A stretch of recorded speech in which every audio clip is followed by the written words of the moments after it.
Bismillahirrahmanirrahim. Assalamualaikum warahmatullahi wabarakatuh. Innal hamdalillah nahmaduhu wa nasta'inuhu wa na'udzu billahi min syururi anfusina wa min sayyiati a'malina.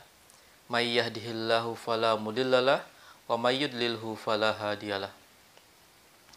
Asyhadu an la ilaha illallah wa asyhadu anna Muhammadan abduhu wa rasuluh allazi la nabiyya ba'dah. Puji syukur kita selalu panjatkan kepada Allah Subhanahu wa taala, dan salawat dan salam kita haturkan kepada baginda Rasulullah Muhammad sallallahu alaihi wa alihi wasallam. Alhamdulillahirabbil alamin, kita bisa berjumpa lagi dalam pertemuan kali ini walaupun masih dalam pertemuan jarak jauh, yaitu masih menggunakan media pembelajaran video melalui YouTube. Pak Yusuf ucapkan terima kasih kepada anak-anak yang sudah mengirimkan video tugasnya yang pekan lalu mengenai penjelasan atau pembagian hukum nun, sukun, dan tanwin. Bahkan ada juga yang sampai betul-betul menjelaskan dari pembagian hukum tersebut. Nah, bagi anak-anak yang belum menonton mengenai pembagian hukum nun, sukun, dan tanwin, silahkan dilihat lagi videonya yang kemarin, hukum nun, sukun, dan tanwin yang pertama. Dan kemarin Pak Yusuf sudah menjelaskan pembagian hukum nun, sukun, dan tanwin berikut dengan penjelasan tentang izhar. Dan untuk pertemuan kali ini akan langsung membahas ke pembagian yang kedua, yang mana hukum nun, sukun, dan tanwin itu terdapat 4 bagian. Dan bagian yang pertama sudah kita bahas di pertemuan sebelumnya, yaitu tentang izhar. Dan kali ini kita akan langsung lanjutkan ke pembagian hukum nun, sukun, dan tanwin ke yang kedua, yaitu adalah idgham. Nah, idgham ini artinya ya dalam bahasa Arab diartikan juga dengan idkhal. Idkhal itu artinya memasukkan. Dalam istilah ilmu tajwid juga dibahas bahwa idgham ini adalah memasukkan atau memadukan. Jadi, ketika kita sedang membaca Al-Quran, di sana terdapat nun sukun atau tanwin, nunnya itu nanti akan dimasukkan ke huruf idgham. Jadi, nunnya sudah tidak seperti izhar lagi. Kalau izhar kan kemarin jelas, nunnya harus dibaca dengan jelas. Nah, yang ini nunnya atau tanwinnya harus dimasukkan kepada huruf-huruf idgham. Huruf idgham ini ada 6. Ya, mim, nun, waw, lam, ro. Jadi ada 6. Ya, mim, nun, waw, lam, ro. Atau bisa disingkat dengan yarmaluna. Dan idgham ini dibagi menjadi 2 bagian. Ya, menurut cara membacanya. Yang pertama adalah idgham bil gunnah. Jadi memasukkan disertai dengan gunnah. Yang kedua adalah idgham bila gunnah, yaitu dimasukkan atau dipadukan dengan tanpa gunnah. Gunnah itu artinya didengungkan, 2 harokat. Nah, yang pertama idgham bil gunnah.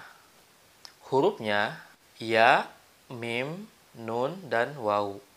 Jadi ketika nun sukun atau tanwin bertemu dengan keempat huruf ini atau salah satu dari 4 huruf ini, maka cara membacanya harus bil gunnah, diidghamkan dan gunnah, dimasukkan dan harus disertai dengan gunnah. Jadi cara membacanya harus didengungkan selama 2 harokat.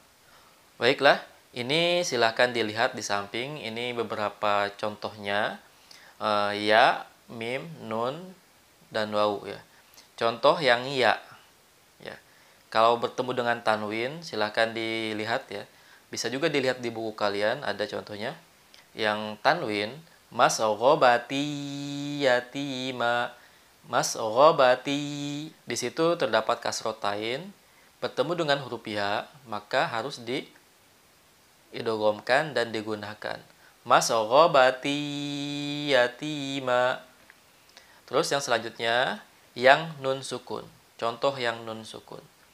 May ya'mal, may ya'mal. Jadi cara membacanya tidak boleh may ya'mal. Nah, kalau itu dimasukkan tapi tidak disertai dengan gunnah. Karena huruf ya ini termasuk huruf idgham bil gunnah, maka harus digunnahkan atau ditekan 2 harokat. May ya'mal. Nah, apalagi kalau bacanya begini. Man ya'mal, itu lebih salah lagi.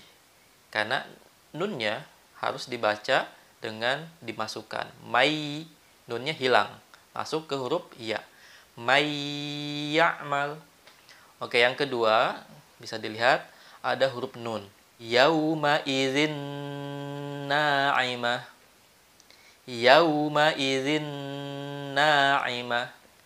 Jadi di situ ada tanwin bertemu dengan nun. Yauma idzin na'imah. Jadi tidak boleh dibacanya yauma idzin na'imah. Yauma idzin, ditekan dulu 2 harokat. Terus yang selanjutnya min ni'matin. Min ni'matin, nun sukun bertemu dengan nun, ya. Jadi ditekan 2 harokat. Min ni'matin, tidak boleh langsung dibaca min ni'matin. Nah, biasanya yang gunah-gunah ini kita salah membacanya karena terlalu cepat membaca. Selanjutnya yang huruf mim. Rasulum, rasulum minallah, rasulum, ya, ditekan 2 harokat. Domatain bertemu dengan huruf mim. Selanjutnya ada yang nun sukunnya mim masad, mim masad, mim masad, tidak boleh mim masad, mim masad. Terus yang selanjutnya hudaw wa rahmah, ya, tanwin bertemu dengan huruf waw. Hudaw wa rahmah. Terus miwaq, miw, jadi nun sukun bertemu dengan huruf waw. Harus disertai dengan gunnah, dimasukkan dan digunnahkan. Oh iya, sebelum dilanjut, jadi sekedar informasi, di Quran yang ada sekarang itu sudah disertai dengan tajwid, ya. Bahkan sebelum ada Quran yang berwarna itu, Quran yang dicetak oleh misalnya di Madinah, di Indonesia, itu sudah full disertai dengan cara membaca yang memudahkan buat kita. Salah satunya ketika ada idgham bil gunnah, nun sukun bertemu dengan waw, otomatis di atas wawunya itu dikasih tasdid, diberikan tulisan tasdid di atasnya. Padahal aslinya itu tidak mesti dibuat tasdid, karena untuk memudahkan kita awam terhadap ilmu tajwid, untuk memudahkan untuk membaca Al-Quran. Jadi ketika ada nun sukun bertemu dengan wawu, kita otomatis ditekan 2 harokat karena melihat ada tasdid itu. Padahal aslinya tidak mesti ada tasdid dalam penulisan itu. Ya, walaupun misalnya ada orang yang menulis miwaq, tidak ada tasdidnya di atas wawu, itu jangan disalahkan karena memang tidak mesti ada tasdid. Karena seandainya semua orang di dunia ini memahami cara membaca yang baik dan benar sesuai ilmu tajwid, maka ketika nun sukun bertemu dengan wawu, otomatis harusnya dibaca dengan idgham bil gunnah. Baik, yang selanjutnya adalah idgham bila gunnah. Hurufnya adalah lam dan ro. Nah, di sini ada contohnya. Wailul likulli, wailul likulli. Jadi tidak boleh ditekan. Ini kebalikannya, tidak boleh didengungkan 2 harokat. Misalnya kita baca begini. Wailul likulli, itu salah, ya. Harusnya wailul likulli, cukup. Terus milladunka, milladunka, milla, tidak boleh milla, tidak boleh ditekan 2 harokat atau bahkan lebih. Terus yang selanjutnya ada huruf ro. Contohnya adalah insyatir radiyah, tanwin bertemu dengan huruf ro, maka harus dibaca dengan idgham bila gunnah, tidak boleh didengungkan atau bahkan ditekan 2 harokat.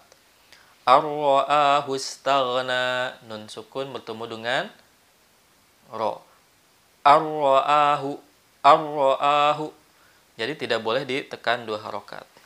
Yang selanjutnya adalah ikhfa. Nah, ikhfa ini yang hurufnya yang paling banyak dalam hukum nun sukun dan tanwin. Menyamarkan atau menyembunyikan. Bisa juga dalam bahasa Arabnya disebut dengan ikhba. Ikhba atau ikhfa. Sama aja, artinya menyembunyikan juga.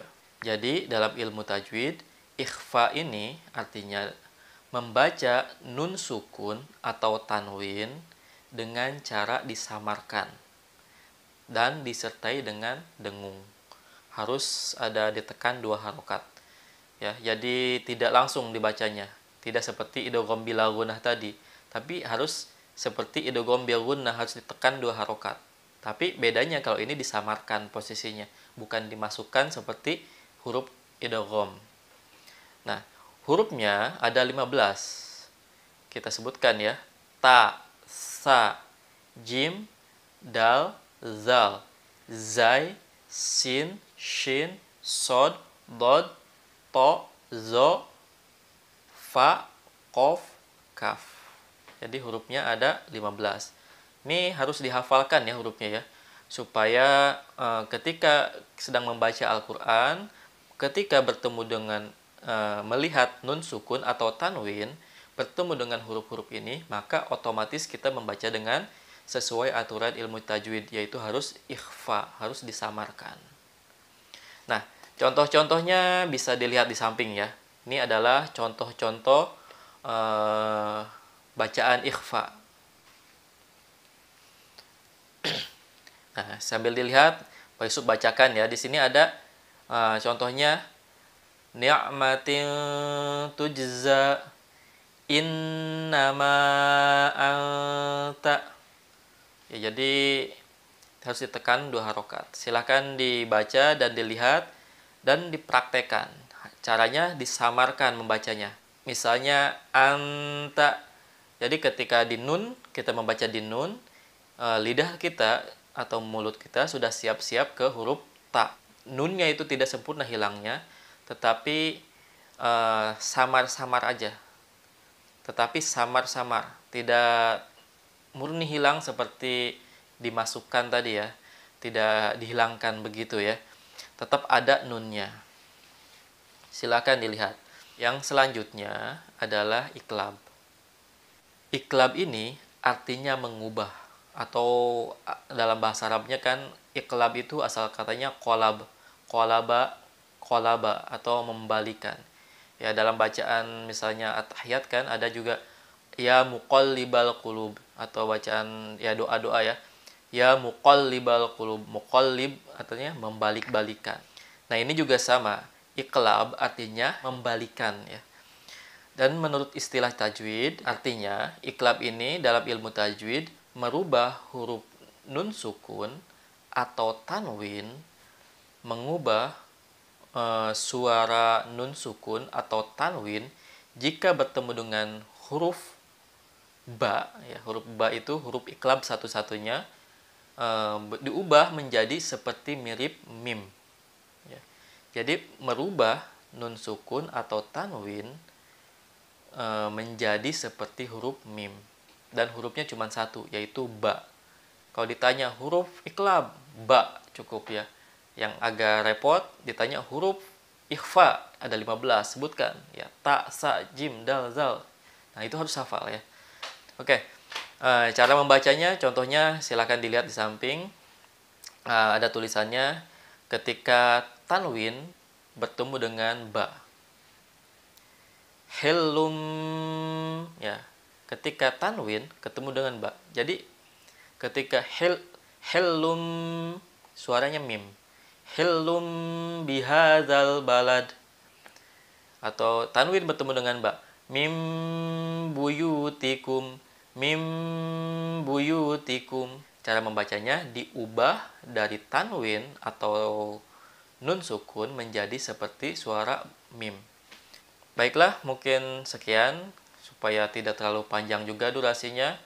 Semoga bermanfaat. Silahkan dipahami lagi dengan baik dan dibaca lagi bukunya tentang hukum nun sukun dan tanwin. Baiklah, tugasnya untuk pertemuan kali ini adalah mencari contoh. Mencari contoh dari Al-Quran, kalimat-kalimat dari Al-Quran. Usahakan jangan ada yang dari buku. Mencari contoh jangan sama dengan yang di buku. Jadi tugasnya adalah mencari contoh dari Al-Quran. Izhar, silahkan masing-masing satu ya. Yang tanwinnya satu, yang nun sukunnya satu. Terus idgham bilghunna, yang tanwinnya satu, yang nun sukunnya satu. Terus idgham bilaguna, nun sukunnya satu, tanwinnya satu. Terus ikhfa, nun sukunnya satu, tanwinnya satu. Terus yang terakhir iqlab, nun sukunnya satu dan tanwinnya satu. Berarti tugasnya sebetulnya totalnya jadi 10 ya. Cari 10 kalimat dalam Al-Quran, tetapi harus beda-beda tadi ya. Izhar, tanwinnya satu, nun sukunnya satu. Contohnya ya, contoh dari nun sukun, contoh dari tanwin. Oke, semoga bisa dipahami dengan baik ya tugasnya. Tugasnya ditulis di buku kalian. Boleh lihat seperti tabel di sini ya. Dibuat tabel, digarisin dengan rapi, buat seperti ini. Setelah itu dipoto dan di-upload ke Google Form. Jangan kirim ke WA ya. Kirim ke Google Form Pak Yusuf. Yang Pak Yusuf kasih di link. Oke, terima kasih. Semoga bermanfaat. Wabillahi taufiq wal hidayah. Wassalamualaikum warahmatullahi wabarakatuh.